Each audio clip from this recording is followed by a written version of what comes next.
یہ سب کچھ اللہ کرتا ہے، تو کیا اللہ کے ساتھ کوئی اور معبود بھی ہے؟ ہرگز نہیں۔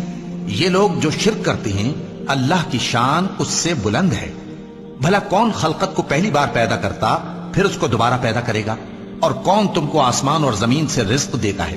یہ سب کچھ اللہ کرتا ہے، تو کیا اللہ کے ساتھ کوئی اور معبود بھی ہے؟ ہرگز نہیں۔